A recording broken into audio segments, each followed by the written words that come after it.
Apsu was the Sumero-Akkadian god of the abyss beneath the earth. Tiamat, also known as Lucifer, was known as a serpent or dragon and was defeated by Marduk.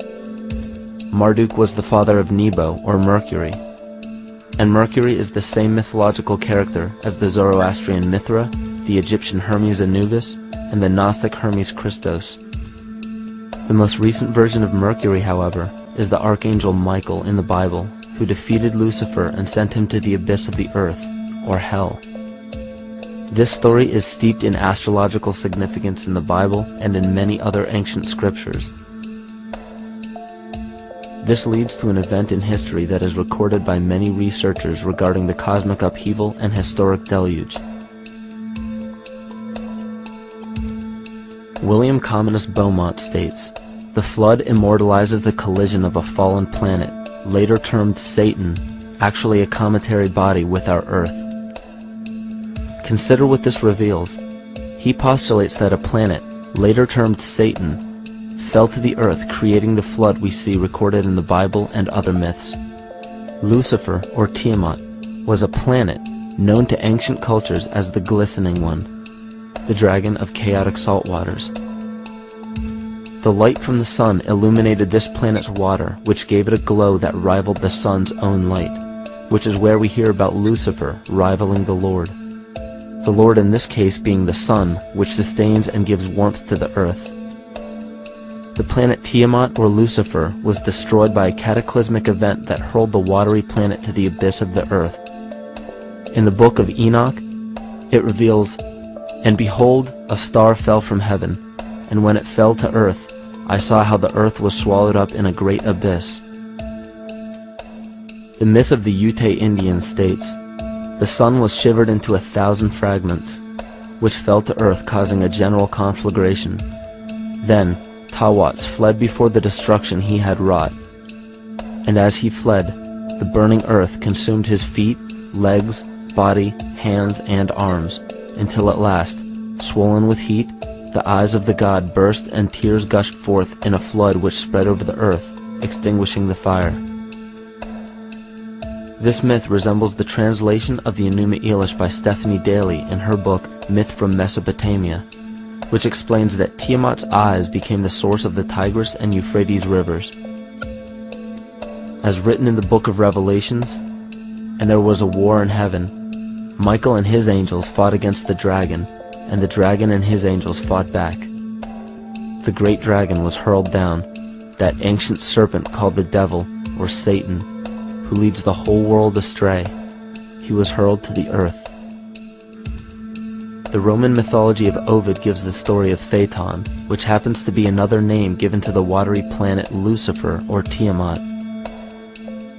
This story reveals that Phaeton was a child of the sun and wished to become the sun for a day. Phaeton attempted this feat, and eventually Jove, who is also known as Marduk, destroyed Phaeton, sending him crashing to the earth in flames and put out by a tremendous flood of water from a river unseen before. The common theme we notice here is that of a saltwater planet.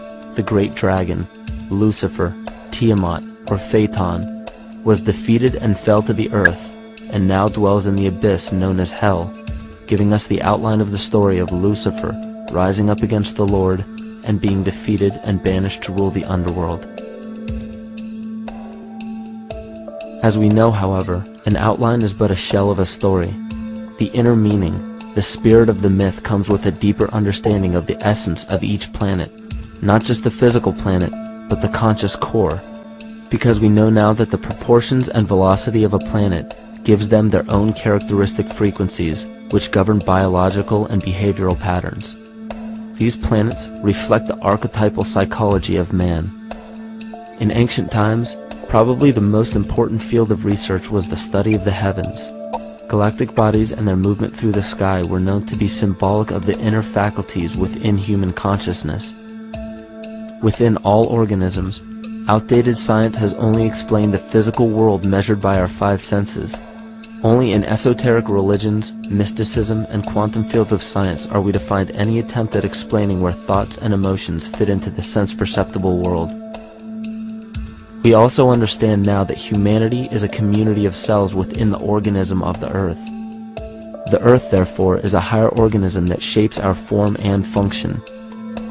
This higher organism and all other planetary bodies are governed by consciousness, just as we individual humans are. Therefore, the Newtonian belief that galactic bodies are nothing more than lifeless forms floating in space is tantamount to claiming that we humans are nothing more than a composite of elements in motion. We know that this is untrue because we feel, we think, and furthermore we see the result of our consciousness creating what we call life. Plato wrote, "This world is indeed a living being, endowed with a soul and intelligence, a single visible living entity containing all other living entities, which by their nature are all related." Furthermore, the cosmos is a single living creature which contains all living creatures within it. And in an article out of the Sufi journal, the author writes, "The world is a living spiritual being." This was understood by the ancient philosophers and the alchemists who referred to the spiritual essence of the world as the anima mundi, the soul of the world. In scriptures, we hear of the claim that angels guide the inner soulful actions of people, or that the gods wield influence over man. Most ancient spiritual and scientific teachings held the belief that the hierarchies of the gods, angels, archangels, archai, all the way down to the cherubim and the seraphim, are the hierarchies within the human psyche. In this way, we must understand that when the whole of ancient myths and sacred scriptures speak of spiritual influence from a higher being, they were speaking of archetypal forces that are inherent within us, not an influence from an external source.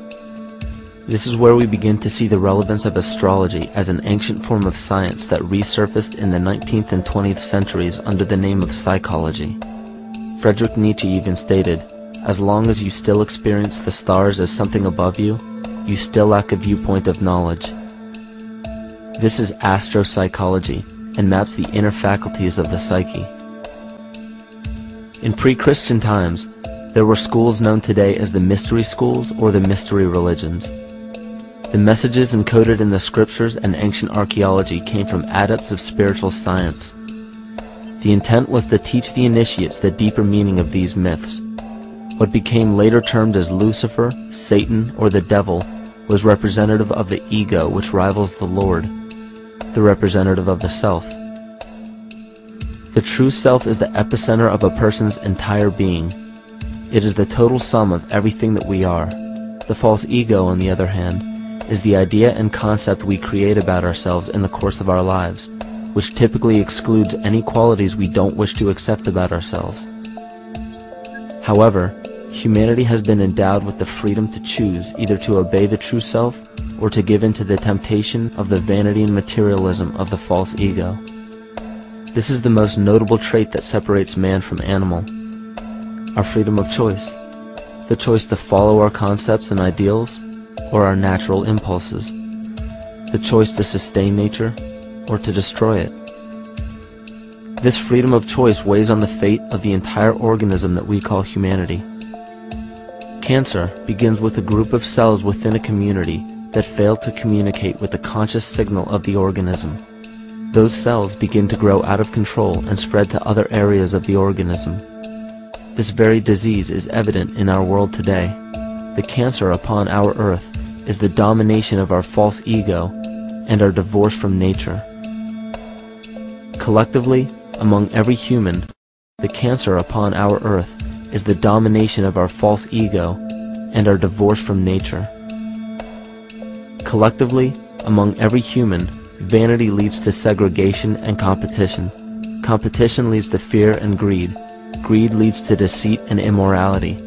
And immorality is the breeding ground for illness, waging war on our earth. Every act of hatred and destructiveness in our world begins with self-hate and self-destructiveness.